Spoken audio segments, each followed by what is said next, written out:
नमस्कार, good news today देख रहे हैं आप। आपके साथ मैं हूं नवजोत रंधावा।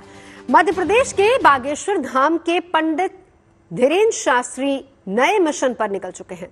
हिंदुओं को एक साथ लाने और जातियों के फर्क को खत्म करने के लिए धीरेन्द्र शास्त्री सनातन हिंदू एकता पद यात्रा पर हैं और ये यात्रा 160 किलोमीटर का सफर तय करेगी।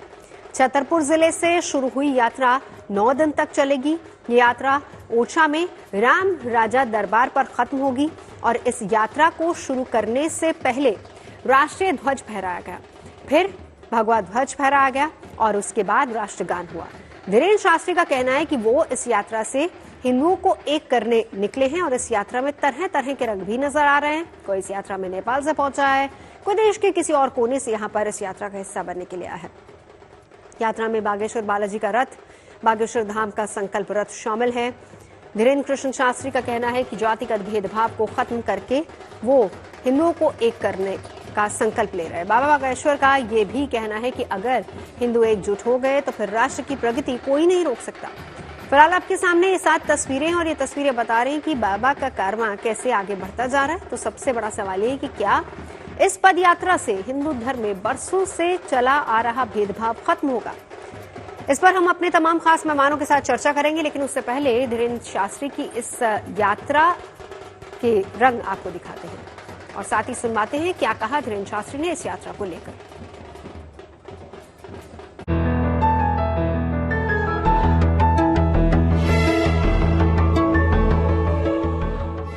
एकता यात्रा की शुरुआत हो चुकी है। बागेश्वर धाम के पीठाधीश्वर धीरेन्द्र कृष्ण शास्त्री निकल चुके हैं। 160 किलोमीटर लंबी अपनी इस पद यात्रा पे हजारों लोगों का हुजूम है जो महाराज धीरेन्द्र कृष्ण शास्त्री का आशीर्वाद लेने के लिए सड़कों पे भी हैं और साथ ही में इस पूरी यात्रा में साथ साथ चल रहा है। करीब 160 किलोमीटर लंबी ये पूरी पद यात्रा जो कि रोज 15 से 20 किलोमीटर का सफर तय करेगी और ओरछा तक जाएगी। 29 नवंबर को समापन होगा। हमारे साथ बात करने के लिए मौजूद है बागेश्वर धाम के पीठाधीश्वर धीरेन्द्र कृष्ण शास्त्री जी। भीड़ जिस तरीके से दिख रही है, आपको उम्मीद थी महाराज जी की इतने लोग आ जाएंगे? ऐसा तो हमें कुछ भाव नहीं था। हम तो अकेले निकले हैं। लोग हिंदुत्ववादी विचारधारा जो सच में कट्टर हैं, जिनका जमीर जिंदा है, जो कायर नहीं है, वो जो उमड़ते जा रहे। कुछ लोग घर बैठे जुड़ते जा रहे। देश में एक नई क्रांति खड़ी हो रही। आप देख सकते हैं एम्बुलेंस को रास्ता दे रहे हैं तमाम लोग इस पूरी यात्रा में। आपको बताएं कि जिस तरीके से बड़ी संख्या में लोग शामिल हैं तो उसको ध्यान में रखते हुए यह तय किया गया था कि आपात स्थितियों के लिए रास्ता निकाला जा रही है। देखिए एम्बुलेंस के जरिए अब यहाँ पे निकाला गया है। ये भी एक व्यवस्था है। बिल्कुल, ये सभी लोग सभ्य हैं।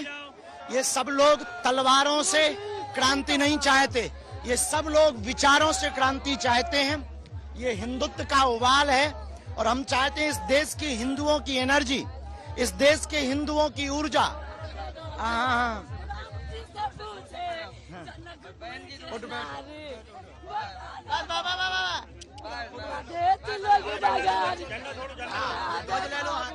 कहाँ से आए? ये ले लो। जनकपुर से।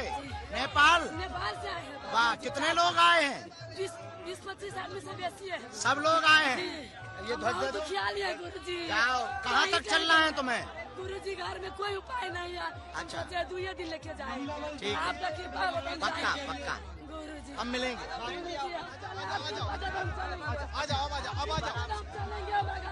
जात पात की करो विदाई, हम सब हिंदू भाई भाई।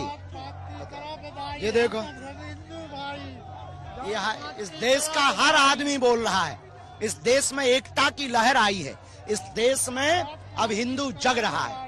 एक आखिरी सवाल, क्या इस अकेली यात्रा से धीरेन्द्र कृष्ण शास्त्री हिंदू राष्ट्र की जो मांग है, जो परिकल्पना आप लेके चल रहे हैं यहाँ पे हिंदुओं को एक करने की कल्पना, क्या वो पूरी हो जाएगी? एक यात्रा करनी ही नहीं, गांव गांव जाना हमें देश के। हिंदू एकता की बात करने वाले पंडित धीरेन्द्र कृष्ण शास्त्री हैं जो कि आह्वान कर रहे हैं हिंदुओं से एक होने का और इसी संकल्प के साथ पंडित धीरेन्द्र कृष्ण शास्त्री अपनी 160 किलोमीटर लंबी हिंदू एकता यात्रा पर निकल पड़े हैं। कैमरामैन प्रतीक और लोकेश के साथ रवीश पाल सिंह, छतरपुर। दर्शन करना था पंडित जी के, अच्छा लगा उनका। दर्शन करके लिए आए हैं महाराष्ट्र, बहुत अच्छा लग रहा है मेरे। दर्शन करने आए बाबा का। हम पूज्य गुरुदेव बागेश्वर धाम सरकार की जात पात की करो बधाई, हिंदू हिंदू भाई भाई। तो चलिए, हमारे साथ खास मेहमान तो जुड़े हैं, एक बार परिचय करा देती हूँ। अश्विनी उपाध्याय जी मेरे साथ इस वक्त स्टूडियो में जुड़ चुके हैं। हमारे साथ स्वामी यतीन्द्रानंद गिरी जी महाराज हमारे साथ जुड़ेंगे, महामंडलेश्वर है जूना अखाड़ा से। साध्वी विश्वरूपा हमारे साथ धर्मगुरु जुड़ चुकी है, आचार्य चंद्रांशु जी महाराज कथावाचक हमारे साथ जुड़ेंगे। चर्चा की शुरुआत करें उससे पहले एक बार जरा चलते हैं, रवीश मेरे सहयोगी हमारे साथ मौजूद हैं। और रवीश, आप इसी यात्रा के साथ साथ चल रहे हैं, ये बताइए कि कैसा माहौल यहाँ पर इस पूरी यात्रा का नजर आ रहा है, आम लोगों का क्या कहना है और धीरेन्द्र शास्त्री किस संकल्प को लेकर आगे बढ़ रहे हैं? देखिए, जो सबसे पहली बात तो संकल्प एक ही है, हिंदू एकता यात्रा, जात पात को हटाया जाए और हिंदू एक हो। इसी संकल्पना, इसी परिकल्पना के साथ, इसी संकल्प के साथ जो है बागेश्वर महाराज जो है वो पदयात्रा पर निकले हैं। जहां तक बात है इस पदयात्रा का क्या माहौल है, तो हम आपको एक तस्वीर दिखाते हैं, उससे आपको अंदाजा लग जाएगा कि कितनी बेशुमार जनता जो है वो इस पदयात्रा में जुड़ी। आप सामने तस्वीरों में देख सकते हैं, अभी तकरीबन 17 किलोमीटर की पदयात्रा पूरी हो चुकी है। अभी और तकरीबन 6 से 8 किलोमीटर बचे हैं, जब इनको आज दिन के अंतिम पड़ाव तक जाना है। आपकी नजर जहां तक जाएगी, आपको सिवाय भगवा झंडों के कुछ नजर नहीं आएगा। ये आप जो लोग आ रहे हैं चल के, आपने उनकी तस्वीर देखी, अब हम आपको दूसरी तस्वीर दिखाते हैं। जो लोग आगे निकल चुके हैं, अब वहां पे भी आप देखिए, उससे आपको अंदाजा लग जाएगा कि कितने जबरदस्त भीड़ जो है वो इस पदयात्रा में जुटी है। अनुमान के मुताबिक 20,000 से ज्यादा लोग जो है आज पहले दिन इस पदयात्रा के साथ जुड़ चुके हैं। और देखिए, छोटे छोटे बच्चे हो, गांव की महिलाएं हो, वो इस तरीके से जहां से ये पदयात्रा निकल रही है वहां पर वो स्वागत करने के लिए मौजूद है, दर्शन करने के लिए मौजूद है धीरेन्द्र कृष्ण शास्त्री के। इस तरीके से लोग जो पदयात्रा कर रहे हैं उनकी सेवा के लिए पानी की व्यवस्था, चाय की व्यवस्था यहाँ पे की गई है।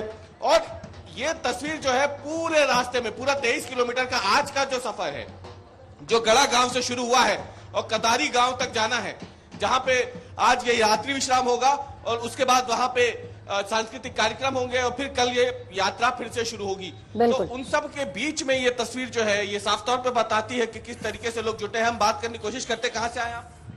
यूपी कानपुर से। कानपुर से आए आप? जी जी। अच्छा, आपको क्यों लगता है कि हिंदुओं को एकजुट होने की जरूरत है आज, इसलिए पदयात्रा निकालनी पड़ रही है? आपको नहीं दिखता है? हमें दिख रहा है, हमें दिख रहा है ना, हमें दिख रहा है ना।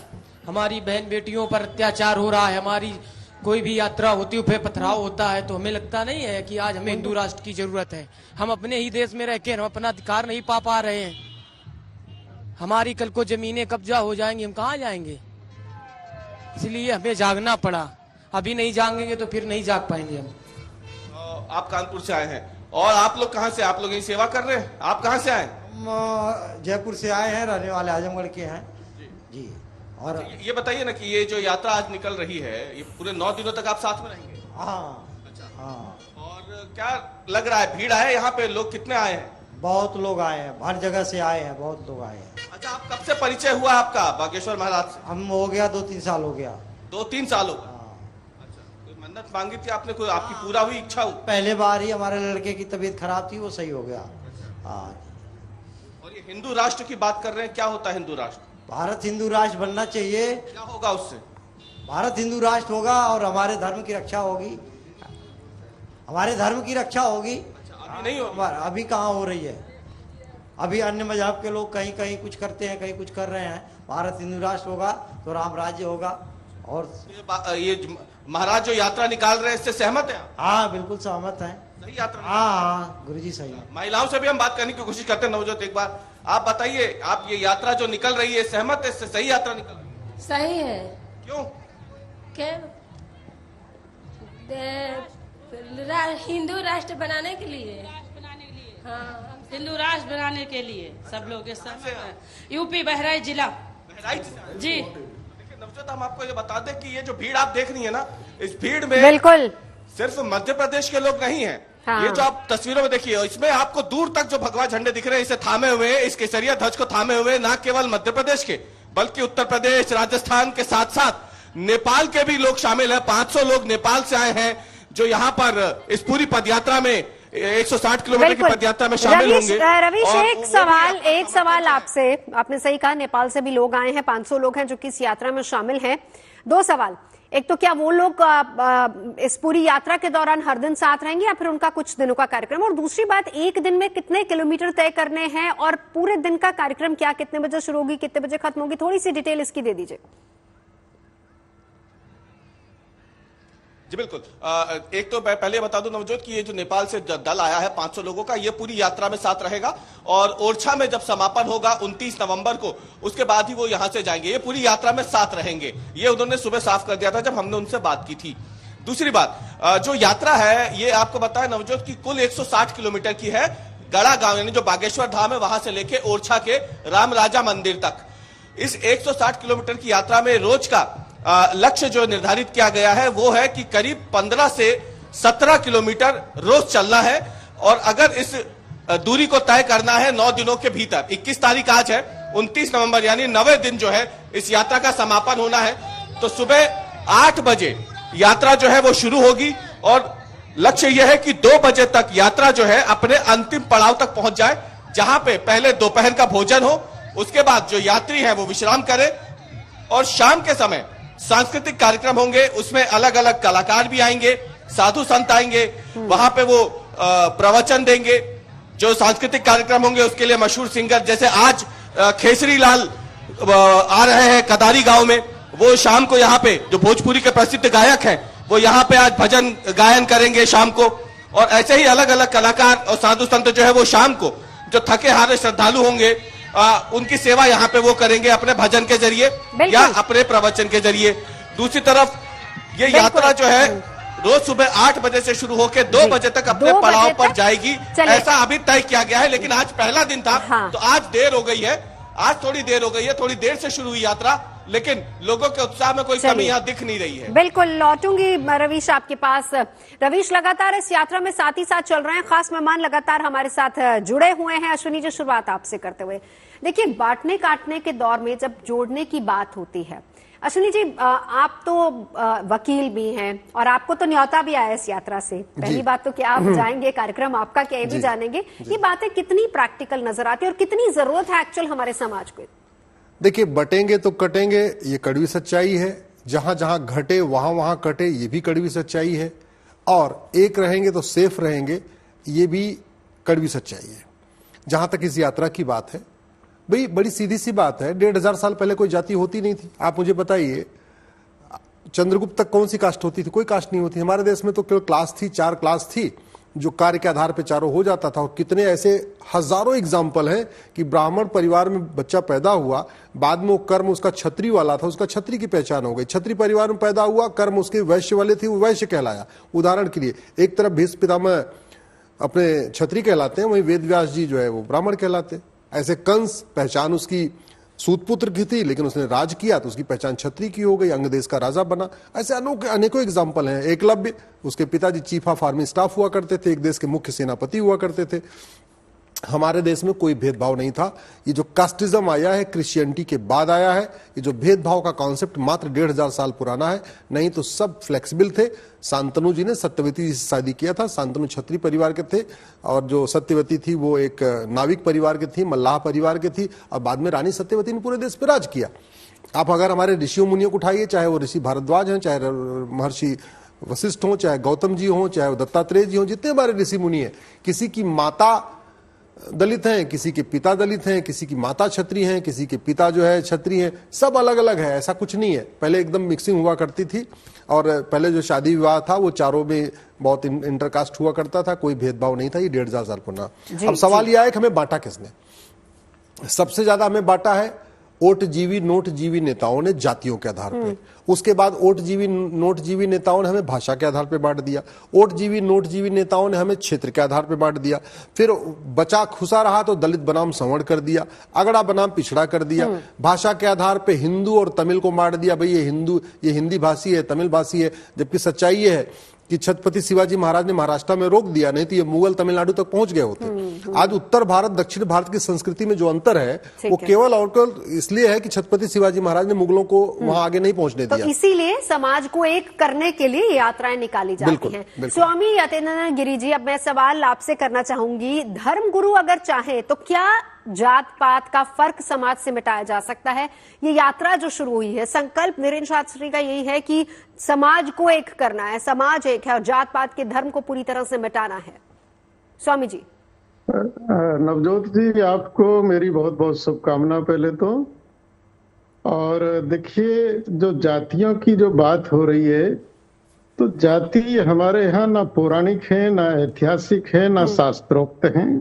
ये पैदा की गई हैं।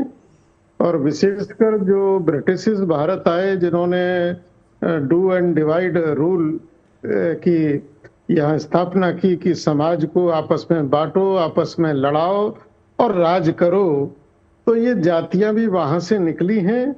जातियों का कोई आधार नहीं है और जाति समाप्त होनी चाहिए। हम सब साधु संत इसमें सहमत हैं और सब साधु संत एक मत होकर समाज से भी अपील करते हैं कि जाति, कोई सामाजिक जाति का कोई आधार नहीं है, जाति कोई शास्त्रोक्त नहीं है। इसलिए जाति विहीन समाज की रचना आज देश के लिए बहुत आवश्यक है। और सीधा सीधा एक नारा जो दिया है योगी जी ने, मैं तो इस नारे की बहुत सराहना करूंगा। और ये नारा तो विश्व के हर देश में, हर देश के समाज के लिए होना चाहिए कि भाई एक रहो और एक होकर अपने अपने देश, अपने अपने समाज, अपने अपने धर्म की उन्नति करो। अगर भारत में ये बात होती है कि भाई एकजुट रहो, तो इसमें गलत क्या है? अगर हम एकजुट नहीं रहेंगे तो आपस में ही लड़ेंगे, आपस में मरेंगे, दूसरे हमें काटेंगे। तो कहीं ना कहीं हम असत्य की सत्ता पर क्यों चले? जाति ये असत्य की सत्ता है, ये सत्य की सत्ता नहीं है। जाति हमारे यहाँ कभी ना रही है। आप महाभारत के पात्र देख लो, आप रामायण के पात्र देख लो, किसी भी नाम के साथ कोई जाति सूचक शब्द नहीं है। महाराज जी, लौटती हूँ आपके पास। हाँ जी, अश्विनी जी। नवजीत जी, मैं ये कह रहा था, हाँ, हमारे जितने भी शुभ कार्य होते हैं उसमें जाति पूछी नहीं जाती, केवल नाम पूछा जाता है, गोत्र पूछा जाता है। और मैं आपको एग्जांपल बता रहा हूं, मैं अब तक 500 जिलों में जा चुका हूं। मेरा गोत्र भारद्वाज है, मुझे सिख भी भारद्वाज मिलते हैं, जैन भी भारद्वाज मिले, बौद्ध भी भारद्वाज मिले और हिंदू तो मिलते ही मिलते हैं। ब्राह्मण भी भारद्वाज मिले, क्षत्रिय भी भारद्वाज मिले, वैश्य भी भारद्वाज मिले, यादव, पटेल, पवार, सिंधे। वही महाराष्ट्र में 15 दिन था, वहां पे मतलब दलित भी भारद्वाज मिल रहे हैं, मुझे पवार भी मिल रहे हैं, मराठा भी मिल रहे हैं, गैर मराठा मिल रहे हैं। तो इस फर्क को खत्म करने की जरूरत है। बिल्कुल। एक बार साध्वी विश्वरूपा मैं आपको 30 सेकंड में आपको बता रहा हूं, जो चाहे वो व्यक्ति केरल का हो चाहे कश्मीर का, गोत्र कॉमन होता है। बंगाल का हो या बिहार का, गोत्र कॉमन होता है। ब्राह्मण हो या क्षत्रिय हो या वैश्य हो या दलित हो, गोत्र कॉमन होता है। अगड़ा हो या पिछड़ा, गोत्र कॉमन होता है। हमें अब अपने गोत्र व्यवस्था पे जाना चाहिए, जो हमारी ऋषियों मुनियों की पहचान थी, जो शुरू की गई थी, हमें उसी को फिर से अपनाना चाहिए। ठीक है साध्वी विश्वरूपा जी, क्या इन जातियों ने हमारे समाज को बांटा है? किस हद तक आप इस पर सहमत है? दूसरा सवाल ये, धर्मगुरु अपनी तरफ से क्या कर सकते हैं? एक संकल्प यहाँ पर धीरेन्द्र शास्त्री जी ने लिया है कि वो पद यात्रा कर रहे हैं। क्या आपको लगता है इससे समाज का, धर्म जाति का पूरा फर्क मिटेगा और ये अच्छा संकल्प है?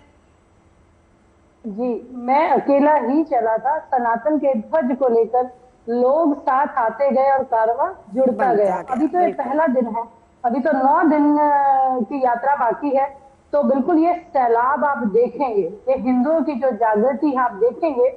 और ये बिल्कुल जातियों की बात अभी जो मुझसे पहले बोल रहे थे, बहुत सही तरीके से, मैं तो बड़ा शास्त्रोक्त तो खैर है ही है। 1500 ईस्वी से पहले तो कहीं हमारे किसी शास्त्र में कहीं कुछ है ही नहीं, जिक्र ही नहीं है जातियों का। हमारे यहाँ जाति कहीं नहीं होती थी, एक वर्ण व्यवस्था थी।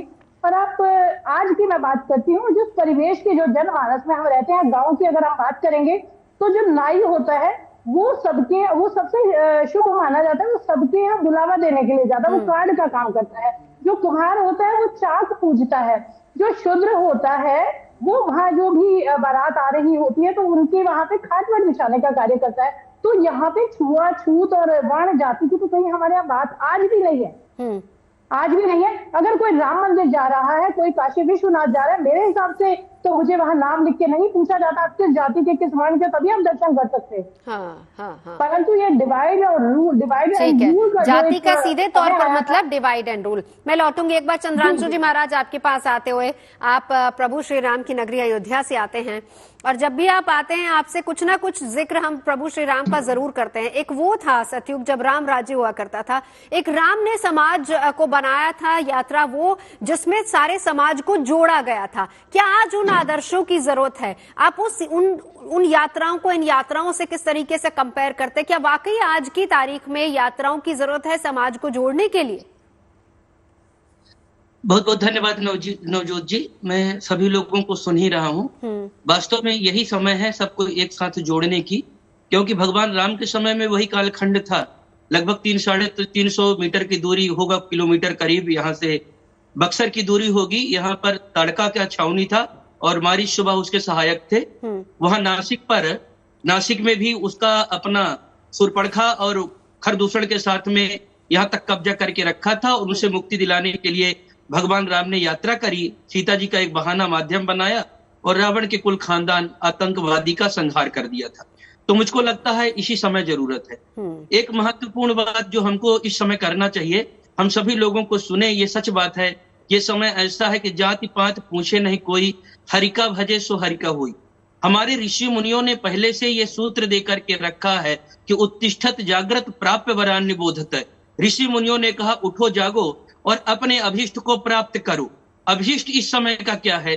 जिस समय के हालात देश में बने हुए हैं, ऐसा लग रहा है कि अब हम लोग देश के रहने वाले हैं ही नहीं, हम लोग कहीं से खरीदे हुए आए हुए हैं। जहां मन होता, चाहे वक्फ बोर्ड के नाम पर हो, चाहे बढ़ती जनसंख्या के नाम पर हो, जिस तरह से हम लोगों का जीना मुश्किल हुआ है, ये ऐसा ही समय कि हमको जागना है और जाग करके इकट्ठा होना है और इकट्ठा होकर के देश की अस्मिता के लिए, अखंडता के लिए, एकता के लिए हम सब लोगों के एक साथ में आना ही आना है। जहां तक बात हमारे धर्म की है, बिल्कुल जहां तक बात हमारे धर्म की है, राम जी की जो यात्रा थी ना, वो इसी क्रम में थी। जाति पात हमारे यहाँ, एक बात मैं जोड़ दूं, ये कहना कि जाति पात नहीं था, ये बिल्कुल गलत बात होगी। क्योंकि अगर ऋग्वेद की ऋचाएं देखें और सब कुछ देखें तो ब्राह्मण सुमुखमासीत बाहु राजन्या कृता इत्यादि पढ़े हैं। भागवत की बात कहें तो वहां पर भी किरात हूणांद्र पुलिंद पुलकसा आभीर कंका यमुना खसा दया। और सबसे शांत बात कहें तो उस रामचरितमानस सब पढ़ते, उसमें अंतिम में भी पाई न कहीं गति पतित पावन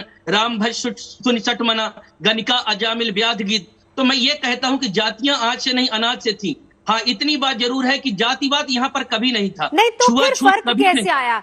चंद्रांशु जी देखिए, हमारे जो तीनों खास मेहमान उन्होंने कहा कि जाति नहीं थी, कोई भेद नहीं था, गोत्र था। लेकिन फिर अब अगर आप ये कह रहे हैं कि अनादिकाल से जातियां चली आ रही हैं, तो तब में और अब में फर्क कितना है? क्यों समाज अब इतना बढ़ गया और क्यों तब समाज एक था? बिल्कुल नवजोत जी, बहुत अच्छा प्रश्न है। ये जातियां जो थी किसी को बांटने के लिए नहीं थी, एक पहचान के लिए थी, कार्यों के अनुसार देखने के लिए। अगर छुआछूत भेदभाव होता जो आज चल रहा, जो दिखाने की कोशिश कर रहे हैं, अगर ये बात आज हो गई होती तो कभी भी राम जाकर के सबरी के यहाँ नहीं बैठे होते, राम निषाद राज को अपना मित्र नहीं बना रहे होते, इतना छुआछूत होता। अगर राम को नीति का पता नहीं होता तो अंतिम शांति के दूत के रूप में अंगद को भेजते हुए ये कभी नहीं कहते कि काज हमार पास ही तो हो रिप्शन करे वत कहीं सोई। ये बात नहीं कहते कि हम खून खराबा नहीं चाहते कि किसी निर्दोष सैनिक की कोई हिंसा हो, हत्या हो। भारत ने कभी किसी पर आक्रमण नहीं किया, वो कहीं ना कहीं राम का आदर्श चरित्र ही सामने था, उनका उत्कर्ष था। जाति पात की जो नीति आई है, जो दुराव आया है, लगाव आया है, हाँ। बिल्कुल डंके के चोट पर कह सकते हैं कि राजनीति के भेंट चढ़ रहा है। देख कर कि ये लोग दे रहे हैं, बहुत बड़ी बात आपने कही है। अब इस पर अश्विनी जी आपका एक रिएक्शन जरूर बनता है। आप कह रहे कोई जाति पात नहीं थी, चंद्रांशु जी कह रहे हैं कि आदिकाल से चली आ रही है, लेकिन तब बांटने की बात नहीं होती थी, आज बांटने की बात होती है। और दबे छुपे शब्दों में तो आपने इशारा कर ही दिया है कि ये पूरा सियासत का मामला है।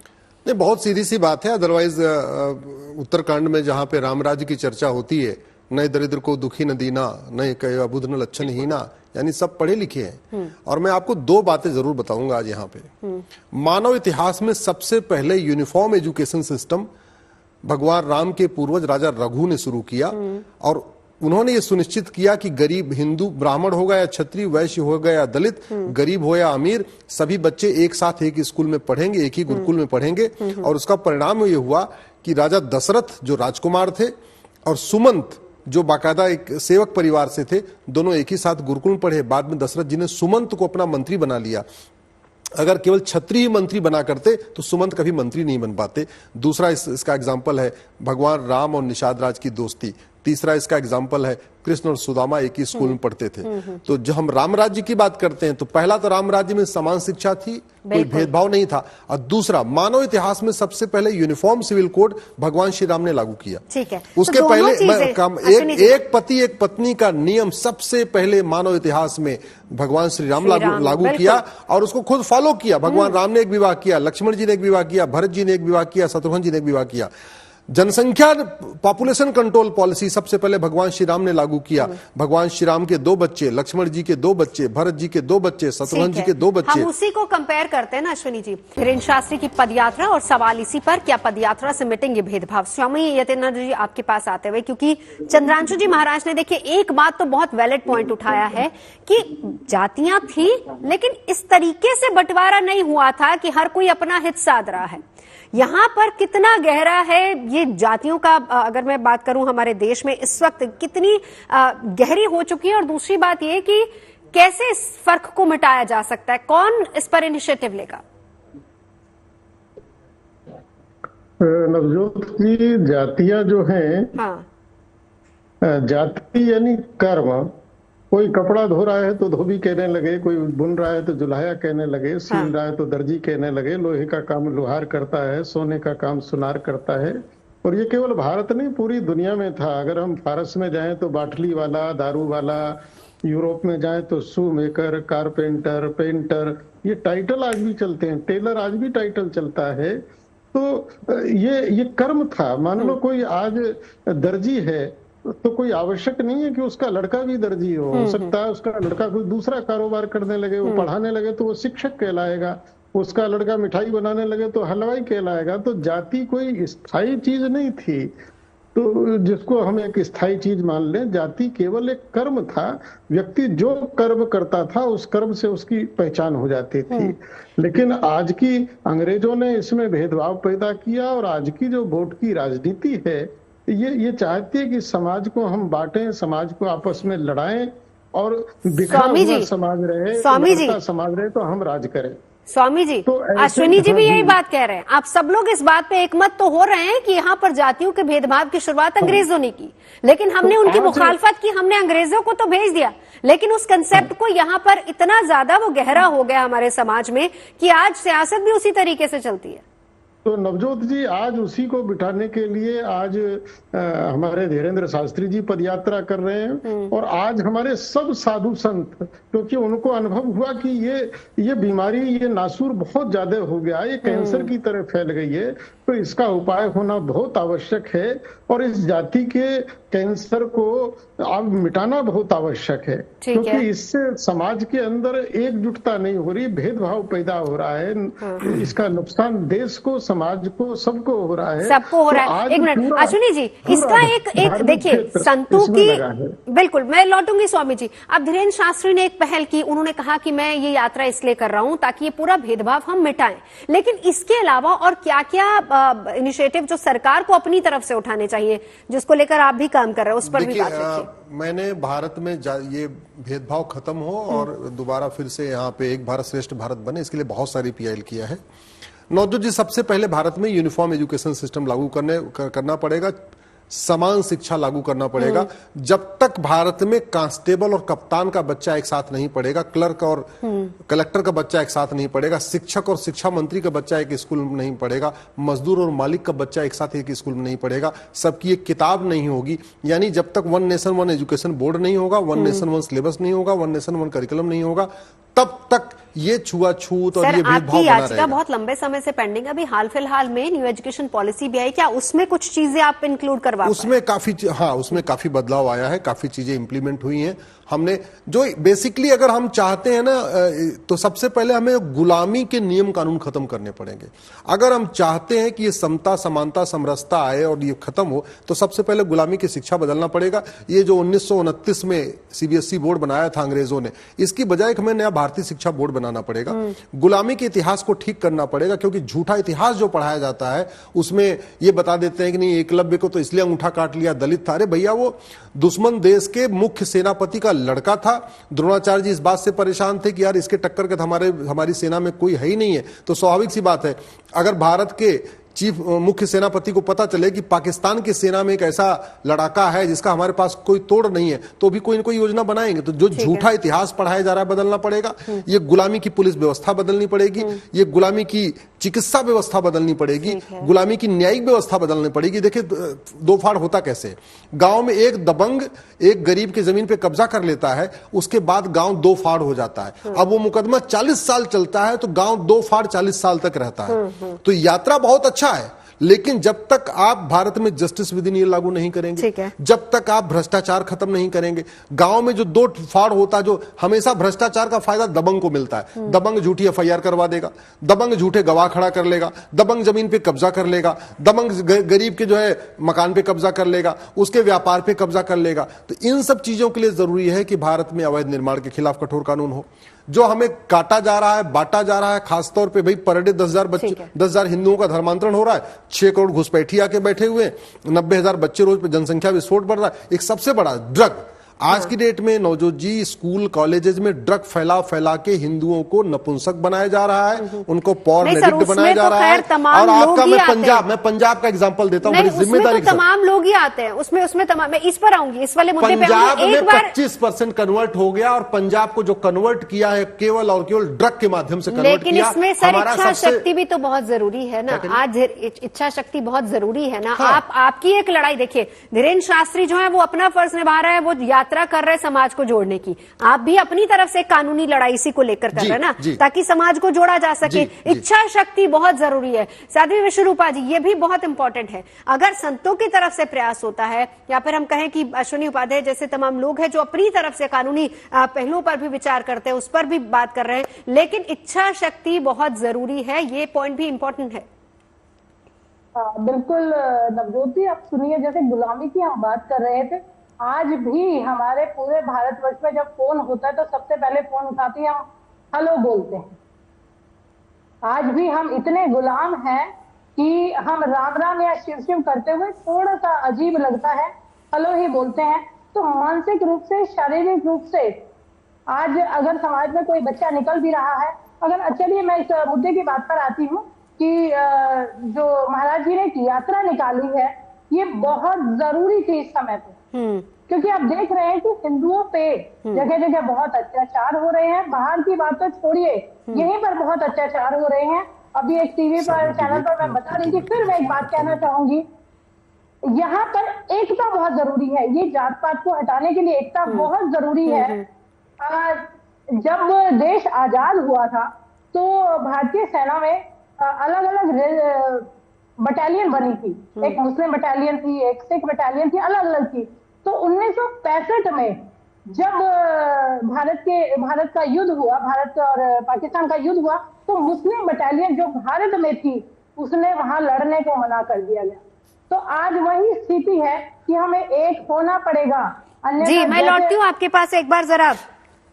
चंद्रांशु जी महाराज, देखिए हर कोई अपनी तरफ से कोशिश कर रहा है। अब हम कहें कि यहाँ बैठ के हम पैनल डिस्कशन करते हैं, कोशिशें होती, इच्छा शक्ति यहाँ पर तो नजर आती है, ऐसा नहीं है। सियासतदान भी अपनी तरफ से कहते हैं कि हम चाहते हैं कि जात पात का पूरा भेद मिटे। हम जो सुबह सुबह उठ के अपनी पूजा पाठ करते हैं, हमारे धर्म ग्रंथों में ये तमाम चीजें लिखी कि जात पात कुछ नहीं है, भेद पूरी तरह से मिटना चाहिए। बावजूद इसके आज की तारीख में ये जरूरत आन पड़ी है कि हमारे धर्मगुरु एक यात्राएं निकाल रहे हैं, कोशिश कर रहे हैं कि समाज को हम एक करें।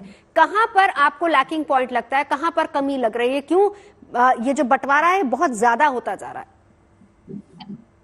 स्पष्ट अगर चेहरा दिखाऊं, देखिए हम 4 लोग यहाँ पर बैठे हैं, तो हम चारों लोग एक मत में हैं, एक विचार में हैं। अब लोगों का आपस में कोई भेदभाव नहीं जा रहा।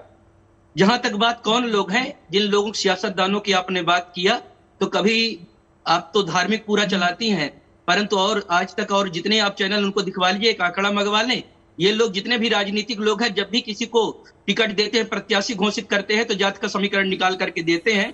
बोलने से जात की बात खत्म नहीं होगा, जमीन पर आ करके अच्छे छवि वाले नेता को दे, भ्रष्टाचार भी कम होगा, स्वच्छ भारत बनेगा। आपकी स्क्रीन पर भी बहुत सही कही उन्होंने। बात पूरी कीजिए, फिर मैं इस पर अश्विनी जी का एक रिएक्शन लूंगी बाद में। चंद्रांशु जी। बिल्कुल, एक बात सिर्फ आपकी स्क्रीन पर चल रहा है। भगवान राम, राजा राम, जन जन के राम तब बने जब अयोध्या को छोड़ करके अयोध्या के राज सदन में अगर राजा बन जाते तो केवल राजा राम कहलाते, अयोध्या के राम कहलाते।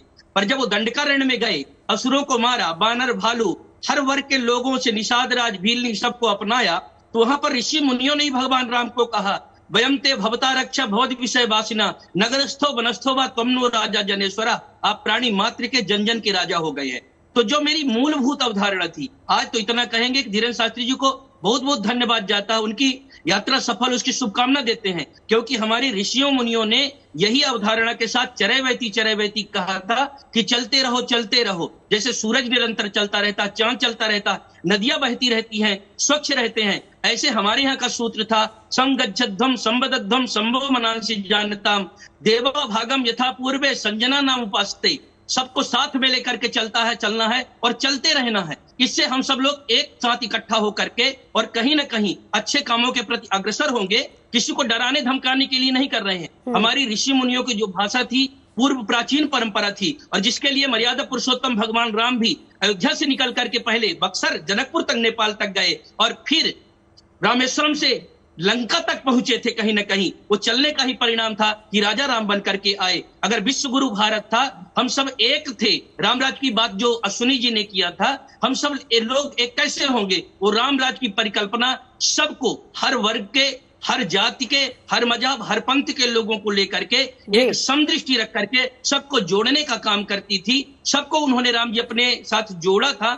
हम लोग वही काम कर रहे हैं और शुरू हो गया है। थोड़े दिन पहले देवकी नंदन ने किया, धीरेन्द्र शास्त्री कर रहे हैं, और अभी हम लोग सब लोग एक साथ मिलकर के ये विचारधारा है। मैं फिर कहता हूँ, धीरेन्द्र शास्त्री जी अकेले नहीं है, ये हमारी सनातन की विचारधारा है जिनको आगे लेकर के जा रहे हैं। और केवल धीरेन्द्र शास्त्री नहीं है, पूरा मैं वही बात कह रही थी ना चंद्रांशु जी महाराज की, संतों की तरफ से ये संकल्प दिखता है, लेकिन आपने भी जो पॉइंट उठाया अश्विनी जी, वो पॉइंट भी तो वैलिड है। देखिए, जब यही बात सियासत, क्या ये जात पात पूरी तरह से हम कहें कि हमारा जो समाज है वो सियासत की भेंट चढ़ गया। मैं तो आपको कोई दो राय नहीं, कोशिशें कितनी आप कर रहे हैं। देखिए, जाति के आधार बांटता कौन है? जिसको प्रधान बनना, जिसको पार्षद बनना, जिसको विधायक बनना, जिसको सांसद बनना। वो क्यों बांटता है, क्यों बनना चाहता है बांट के? क्योंकि उसको पता है अगर हमने एक बार पार्षद का चुनाव जीत गए तो 5 करोड़ लगाएंगे तो 50 करोड़ कमा लेंगे। वो स्कूटर चलता रहता है, बाद में फॉर्च्यूनर घूमने लगता है। इस भेदभाव को कौन खत्म करेगा? आपकी कानूनी लड़ाई हम जानते हैं, मेरा ये मानना है, इसी को लेकर जब तक भ्रष्टाचार खत्म नहीं होगा तब तक सनातन को जोड़ पाना नामुमकिन है।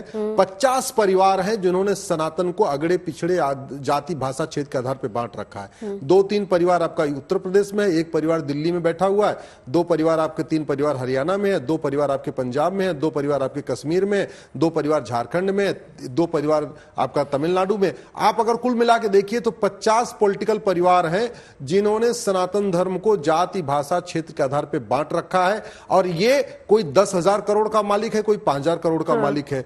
केवल कठोर कानून बन जाए, ये 50 परिवार जो भारत छोड़ के भाग जाए, भारत में शांति आ जाएगी। मैं बार बार कहता हूं, धर्म की जय करने से अधर्म का नाश नहीं होता, अधर्म का नाश करने से धर्म की जय होती है। तो जो लोग सनातन को बांटते हैं, जो सनातन को खंड खंड करने की कोशिश कर रहे हैं, नहीं केवल संतों का नहीं, सरकार का काम है। संतों अपनी तरफ से धर्म की रक्षा के लिए, मैं आपको बता रहा हूं, हम कहते हैं कि हम स्वतंत्र हैं। सच्चाई तो यह है, स्वतंत्र का मतलब होता है स्वयं का तंत्र। हमारा एक भी तंत्र अपना नहीं है। शिक्षा तंत्र गुलामी वाला चल रहा है, पुलिस तंत्र गुलामी वाला चल रहा है, टैक्स तंत्र गुलामी वाला चल रहा है, जुडिशियल सिस्टम गुलामी वाला चल रहा है, इवन इलेक्शन सिस्टम गुलामी वाला चल रहा है। जिस दिन हम पुलिस रिफॉर्म करके, judicial reform, administrative reform, education reform, election reform जब तक नहीं करेंगे तब तक जोड़ पाना बहुत मुश्किल है।